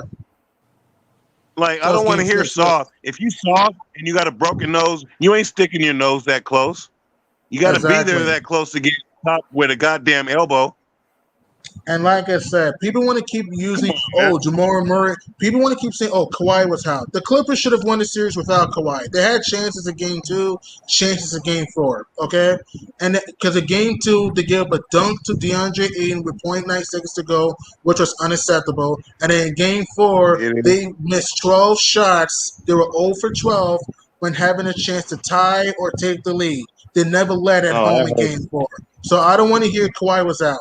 And then also Jamal Murray, Denver got blown out in the series. So how much would Murray have changed that? We don't know. Maybe they win 2 games, but they were not going to win that series because Michael Porter is good. But if Michael Porter developed well under Jamal Murray, we don't know that. And also the Nuggets they lost Jeremy Grant, which was a big loss for them. And then the AD, right? I know you don't want to hear this, Bistro. I know you don't want to hear it, but this is just many people saying this, and we gotta be a little bit objective. If LeBron is the GOAT, he could have tried to beat the Suns. Because if Paul George could beat the Utah Jazz with not a lot of great help, without his best player, LeBron could have tried to beat the Suns. You know, you guys get what I'm saying, P and T? Because if LeBron's the GOAT and you're talking, you should step up. Yes, Anthony Davis was hurt. I get that. But I've seen teams go far with injuries. Example, 2018 Cavs. Kevin Love was out. LeBron and the Cavs still won in Boston. So if LeBron is the GOAT, you could have at least beat the Suns. In Game 4, you had an 11-point lead at home. You could have gone up 3-1. So I can't use the AD excuse. You had chances. Oh, yeah. You know Bistro, what, man? What do you think about the Clippers, Bistro? Choke job or what? I just don't know Kawhi and PG really fits. Because like the more and more I've seen, I just don't think 2 wings like superstars can really feel like that since they need the ball. Paul George is a star. He's not a super. Paul George is a star. Paul George is a legit number 2. Yeah, but he's not a superstar. He's a star. Problem with number 2s, they think they're number 1 sometimes. Yeah. Most of the time when it comes up big, he's a falling star. You know, that shit you be seeing coming out of the goddamn sky. Oh, yeah. That elimination game was a perfect example. This guy had 6 points by the third quarter, sack down. Perfect example. Elimination game. You can't go from 40 to 21, and most of those points were garbage points. Yeah. Thank you, man. I was saying that when I don't know. I think it was Hoops was trying to say, is he a top 5 player? Like hell no, bro. Both P and I was no. And then P and I was saying, at best, top 10 to 15, but you just can't be so wishy-washy like that. Everyone in the top, 10, and I ain't gonna go through it. If they got one bad game, they're gonna come back like fucking gangbusters the next game. Gangbusters. And whatever their bad game is, it's just based on that high echelon that they've been putting up. Like a KD, right? Mm-hmm. He's definitely in everybody's top 2, 3. Oh yeah, and that may be extreme because you can't even compare Paul George to a KD. KD, if he has a bad game, it'll be like 25 on maybe like 11 to 25 shooting. Yep. Right? That's a bad day. That's true. And I want to throw this out there. T, I want to ask you a question. Do you think Steph Curry is clutch? I want to ask people that question. I know you can't just look at game winners. Do you think Steph Curry is clutch? I think he is. Hey, I don't, man. This is where we're gonna have to diverge majorly because I heard, I believe, was it you? I know it was Hoop saying that you think he's a top 5 all-time point guard. Oh my goodness! I think Oh he my is. goodness! All right. Do you remember? Because you got some knowledge. Do you remember the Mark Jackson years when they quote unquote couldn't get over the hump?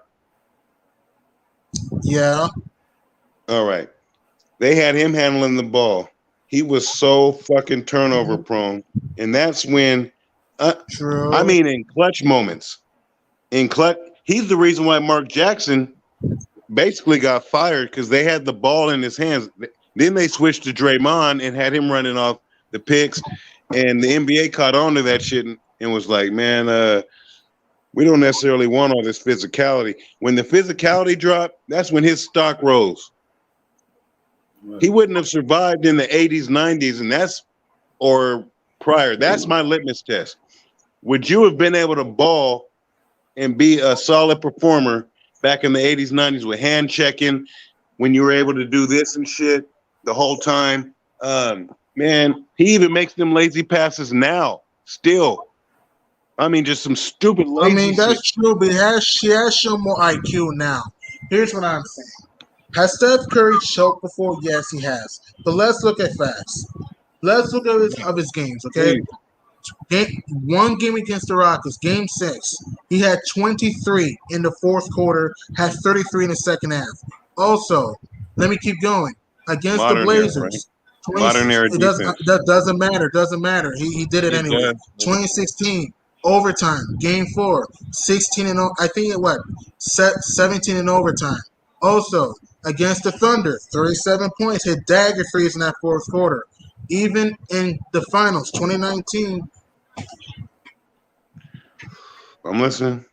Hit a clutch time. God don't like ugly. You freezing up.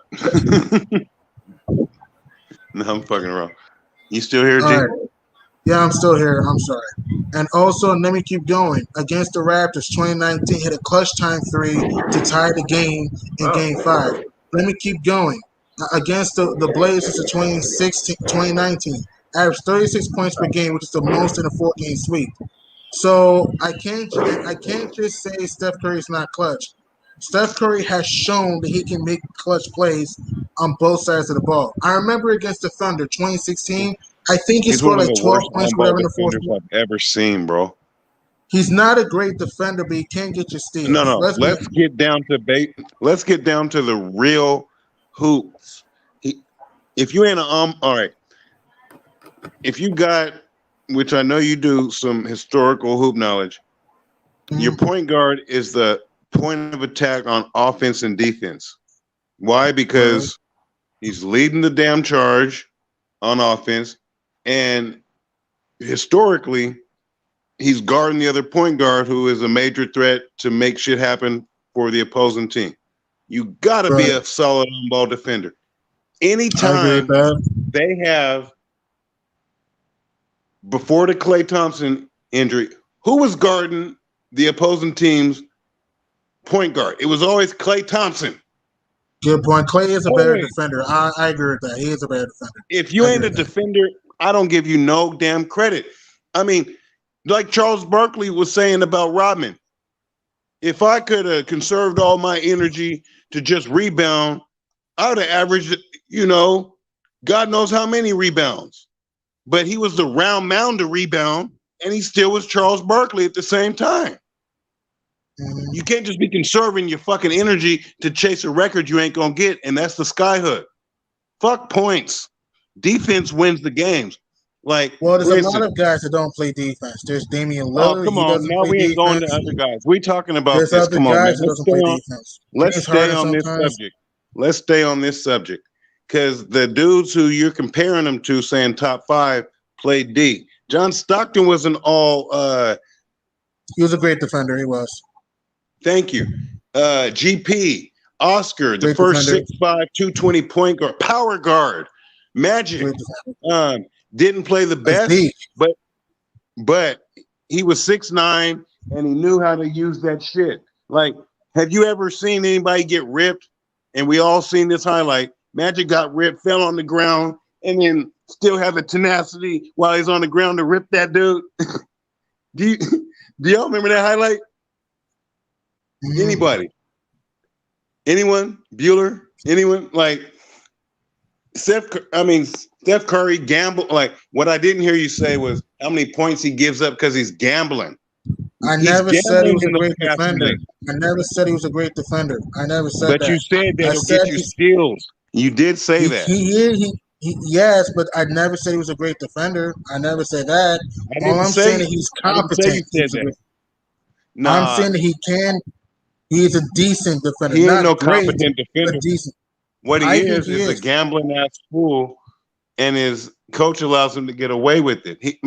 He puts all of his energy on goddamn offense, and I can't respect that. And all I'm saying is, if he would have guarded any of those players one-on-one that you don't have him ahead of, Rod Strickland would have cooked him. Mark Jackson would have cooked him. GP would have cooked him. Why? Because they'd have backed his ass in the post, and he gets softer than moist pastries. He'll back up, and he'll be looking for his teammates and shit. Like, man, you got to really just slice it and dice it. I mean, Rod Strickland played out of the post. You wasn't going to get around that. GP played out of the post. You ain't going to get around that. Mark Jackson, that's why there's the Mark Jackson rule. I mean, all the true point guards from back in the day could score at all three levels, mainly more so in the post and in the mid-range. Mark Jackson, he would shoot, but it wasn't the end thing then. But if you take those players, they could play in any era. I don't see that with Steph Curry, mainly because the hand checking. He's doing and one dribbling. We all know that if there's any bump on you, the ball's flying out of fucking bounds doing that shit. Like all that loose dribbling. That's why the league allows all this freedom of motion, because they was over there bashing and one and stuff, but at the same time, that's what they gravitated to as far as letting players have freedom of motion. They wasn't playing no fucking D on the and one circuit. That's why you was able to see Hot Sauce do all that shit, sick with it, the air up there. Like, that's all you're getting right now. Glorified and one basketball. But just a gang of more threes, you ain't seeing the real street ball handles. You may see a sprinkle out of, CP3, but you ain't seeing the professor handles and shit out there. And the only way you get those, man, when you play hand check D, you really gotta be one with the ball, bro. You really got to be one with the ball, and Steph Curry ain't one with the ball. I don't care about a dribbling exhibition pregame. Do that shit against hand check defense. But Kyrie is the best ball handler in the NBA. Just want to throw it out there. Hell no, he ain't the best ball handler. Kyrie's not the best ball handler in the NBA. Curry's not. Oh, I thought you said Kyrie, not Curry. Kyrie. With this live chat, the shit be echoing and stuff. And Kyrie's the best ball handler. I can't really knock that. But the thing is CP3 is slept on too. Sure, Chris Paul can handle the ball. He can penetrate. He doesn't turn the ball over. Because the thing that I go by is old school. They don't even talk about this shit no more because all the best players average like 4.5 to 5 turnovers. I go off turnover to assist ratio.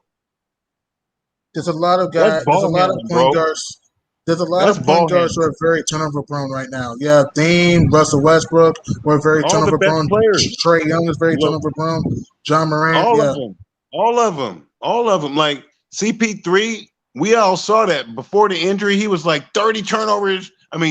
30 assists to 1 turnover in the playoffs. Kyrie's not turnover prone like that. Kyrie's not turnover prone. He is sometimes, but not a lot. He's sometimes. But I'm just saying, when you talk about best ball handler, let's just stay on that topic. That's why I got to throw CP3 above him, because CP3 will not go out of his element. Kyrie could be if he wasn't trying to be all hot sauce out there, hot sauce from fucking and one. But I go by man, because those are lost possessions, bruh. I mean, if you're talking about ball handling means when the ball's in your hands, you're secure with it. Period. And that ain't always the case with Kyrie. Yes, it looks good when you're like seeing him like, ooh, he got handles, but you mix in them turnovers, and the main job of any point guard above anything else is get your man in the right position and ball security. Right, I'm just right. old school like that. I'm just old school. And I see way too much hogwash, man. Way too much. And the thing is, somebody I need to add in there for handles, because we didn't talk. Jordan had sick ass handles. Oh, he did. His hands were awesome. People don't want to really, and like he wasn't just no fadeaway jump shooter. AI had great handles too. When you talk about turnover ratio, Jordan didn't get ripped. Yeah. The only time I seen Jordan get ripped was actually here in Sacramento, and you know what it took? It took someone to get underneath him and a quick ass Spud Webb, and he timed his dribble on the way down. Oh yeah. And he whacked. Jordan had a nice left to right crossover. Jordan's skill set was a kind of like something different. Nobody's seen it before. You know what it was for a lot of other shooting guards to play like that. You got the platform. What it was by the way, the fundamentals. I mean, Jordan has some of the best fundamentals. People just see the fadeaway shot. Man, he went to Dean Smith when they played four corners, bro. Like, he had to learn how to play a half-court game. And most of these cats nowadays. MJ was doing point. And don't forget, Michael Jordan was doing point early in his career. If you watch it under Doug Collins, he was running the point. That motherfucker came in the league averaging damn near a triple-double. In the league. Go and Google his first-year stats. You'll be like, what? But you're right, G-Money. He was. And I want to throw this out there. Tabe Davis want us to know who's our top 5 shooting guards of all time. I have no order, but here's my top 5. It's not in order. Kobe, MJ, D Wade. You could argue Jerry West. D Wade. There's also George Gervin. I'm thinking. And don't sleep on James Harden. George Gervin was a 2 guard, not a small forward. I think he was a 2 guard. I'm pretty sure he was a 2 guard. Whoa, are you serious? I think he was a small forward, pimp. The Iceman? He did. He was shooting guard and small forward. Yeah, the Iceman. Swing. All right, we'll call him Swing. All right. But that's when I'm talking about someone as a true 2 guard, like not a hybrid. I mean, you know. But I mean, that kind of changed, you know, because he was the same height as T-Mac, and some people say T-Mac was a 2 guard, but I mean, we're talking about true. Came in the league as a 2 guard, got listed throughout their whole damn career as a 2 like guard. Your Wades, your Kobe's, your MJ's, your arguably your Hardens. There's also your Drexlers. Yeah, without a doubt. I mean, Drexler was a 2 guard. I mean, and I mean, it ain't necessarily on your height. It's just based on how you play. Because Chris Middleton came in the league as a fucking 2 guard, and now they didn't downside, and you know he's probably more so seen as a small forward. 6'8", motherfucking 2 guard. Oh word. And speaking of Chris Middleton, we'll see him tonight against the Hawks, and the Bucks are trying to get to the Depending NBA on Finals where you're at tonight. for the first time since 1974. I mean, technically tomorrow for me, because it's 4 hours. So technically tomorrow for me. So, speaking of Chris Middleton and the Bucks, they're trying to get to the NBA Finals for the first time since 1974. So, what's your guys' prediction? Do you see Game 7, or you think it's over in Atlanta? I say Game 7. I say Game 7 myself, and I'm going Game 7 too. I think the Hawks are going to play better at home. I ain't just trying to join the bandwagon. And they say when everyone is in agreement, there really ain't no thinking going on at all. But I'm gonna have to bypass that little notion right here. The Hawks got some get back. They've shown it all playoffs. Oh yeah. And the Bucks are kind of a streaky team on the road sometimes. Oh my goodness! If it wasn't for Chris Middleton, if it wasn't for Chris Middleton in Game 3, you could argue that the Bucks would be down 3-2. You can argue that if it wasn't for Chris Middleton for Game 3. If I could just speak on something, man, if they would milk Brook Lopez's ass, I mean, I was calling for that shit in the New Jersey series. I mean, thank you. I mean, he would just dump it. If they would just let him go back to that perennial all-star, like he was with the Nets, New Jersey Nets, not the Brooklyn, New Jersey Nets, they wouldn't have no damn problems. But you ain't gonna fucking see that shit. Yeah, man. And and to me, I got the Hawks winning Game 6 because I think Ice is going to play. I think Atlanta's going to play more pick and roll, and I think they'll play more faster. I felt that without Trae Young, they don't have another playmaker. So I think that the Hawks, you can see the best game in Game 6. It's hard to close a series out on the road. It's very hard. So, you know who isn't balling at all? You know who's really hurting the Hawks? Who? Someone who's been playing well his whole career except for this year, and it seemed like the Clippers knew when to get rid of him, is Lou Will ass. Lou Will's been streaky. He's streaky. Oh, yeah. If he even played 80% of what we know him to be, because, I mean, to me, he's the artist formerly known as Lou Will. Just put a symbol, the fucking Hawk symbol next to him, like in the damn player's manual. I don't even recognize Lou Will. Former Laker, always balls, 6-man candidate, perennially.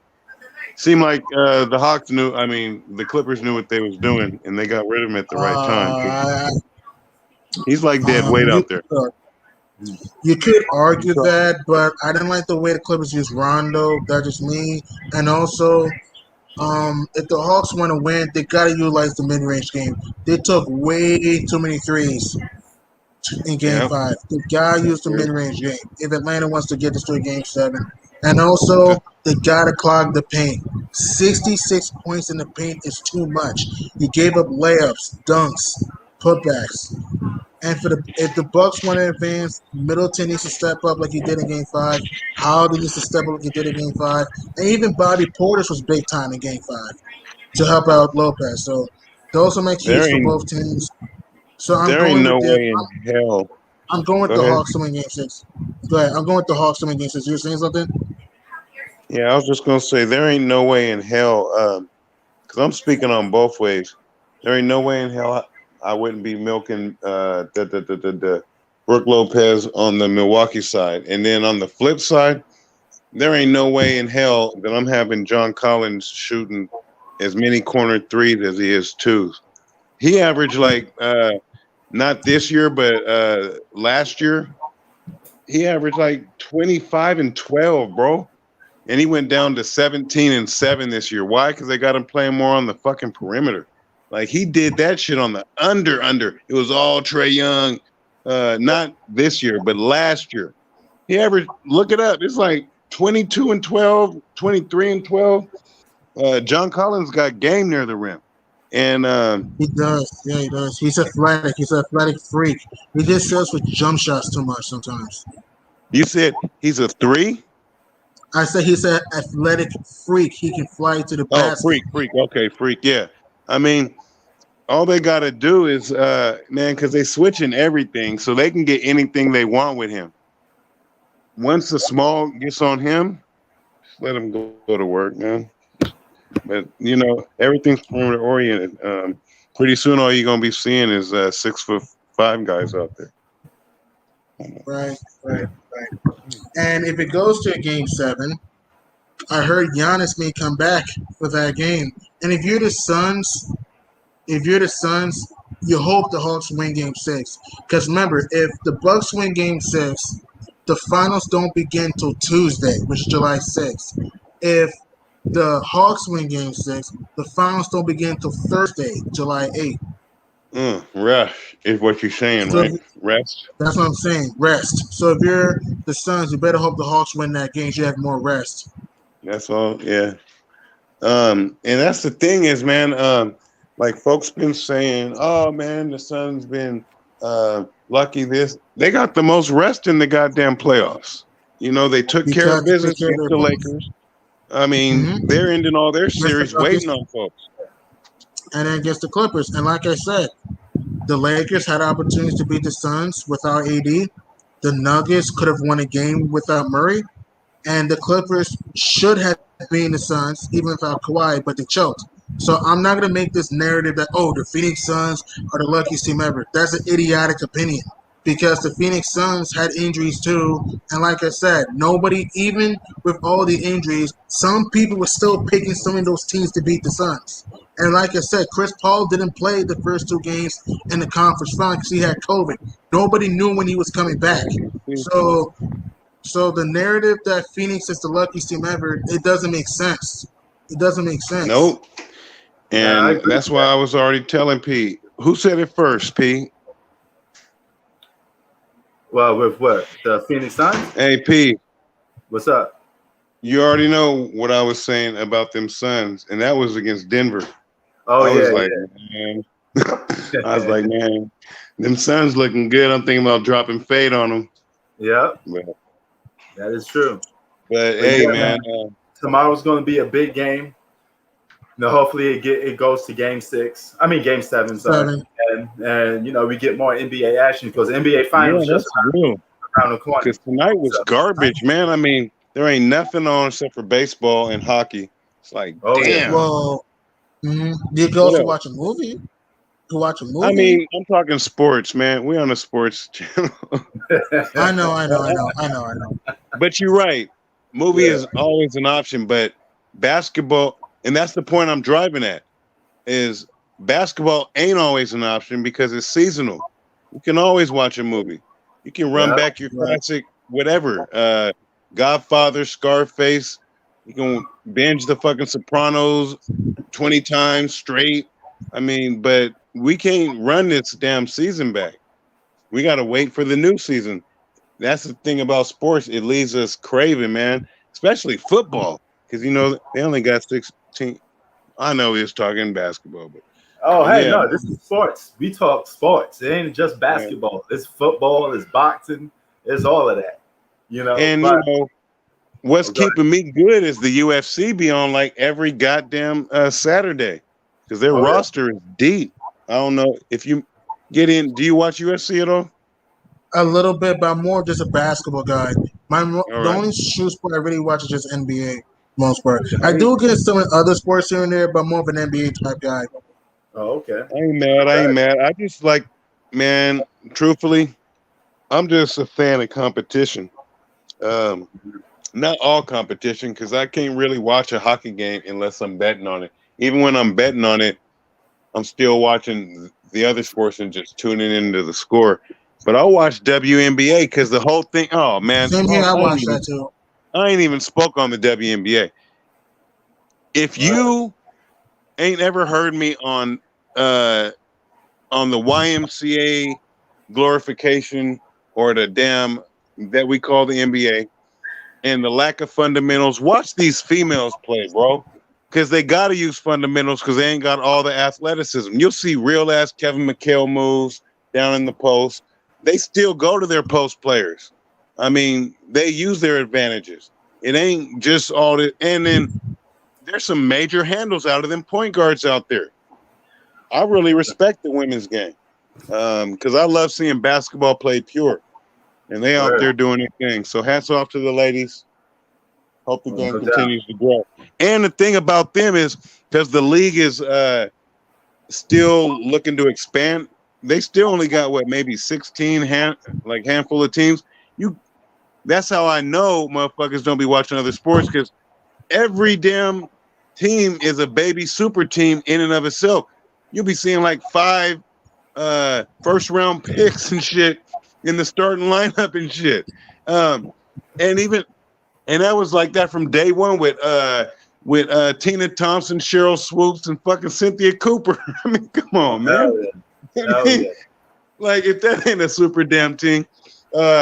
And then the Lynx had when they was doing their thing with the white point guard and Maya Moore And then one of the best right to left crossovers, the chick with the braids. You know what I'm talking about? Nah, I don't. I know some. I know. What's the girl? Parker. Yeah, Candace. Candace Parker. Yeah, I know some, but I don't really. I haven't really got a chance to really follow WNBA. I don't know. Every time it comes on to something, or I gotta find time to actually watch it because it comes on in the summertime for the most part. When the NBA right now, the two hottest teams. If you're gonna check somebody out, the two hottest teams are the Aces, the Vegas Aces, and the Seattle Storm. And of course, I can always watch who I consider to be the modern day GOAT, Diana Taurasi. Okay, yeah, I know her.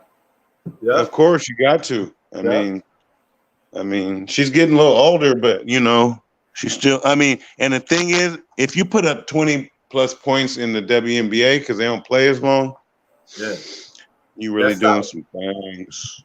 You really doing some things. It ain't really no different than putting up 20 plus points in college, like them as the dudes, or in this case, them as them botches. Yeah, man. But it's been real. It seems like it's about that time. Yeah, it's about that time. I'm gonna go and eat some more grub. All right. Yeah. Shout out to you, Sacktown's finest. Shout out to Bistro for coming in here, man. We had a lot of Sacramento flavor up in here today. You know, shout out to G Money. You know, he came in here, he did his thing. You know, so shout out to everybody, man. Hope y'all enjoy. Just let me answer this question real quick, if you don't mind. Go ahead, shoot. Zach asking me if I'm betting on Connor or Dustin. I'm in between on that one because I bet Dustin last time because I just knew that he was going to fuck him up. But Connor didn't have some time to regroup. And because, you know, Connor was spending all that goddamn money getting fat and not fighting. I'm thinking he's going to take it because he smoked Dustin Poirier the first time, just smoked him, hit him with like a shot, like in the back, like near the back of the head, but legal.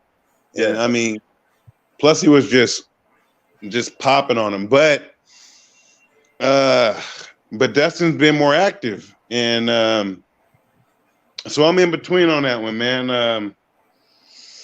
I'm in between. Once he gets, hold on, is that tomorrow? No, that's July 10th. All right, so I still got time. Yeah. So it's next week. Yeah. All right. You know, that's a TBA type thing, still to be announced. Oh yeah. No question. But I just had to get that in. But good question, man. You got me thinking about it now because I'm definitely putting fade on that. Wow. But I came up on that plus whatever. I think it was plus 260. Dustin Poirier. You gotta love them pluses, man. Wow. Like when I came up on Teofimo, motherfuckers was like, "Nah, he ain't got no chance. He ain't got no fights." Wow. Motherfucking Loma's Loma got the angles. Loma's got, but he was plus 300 though, man. And the thing is, Loma may be favored this next time too. I'm loving that shit. Wow. I'm loving that shit. All right, man. I ain't gonna hold you up. Good. But yo, T, you know how we do, man. You got my number, brother. So, you know. Def Jam. Yeah, you know it, brother. All right, man. Peace, y'all. Deuces.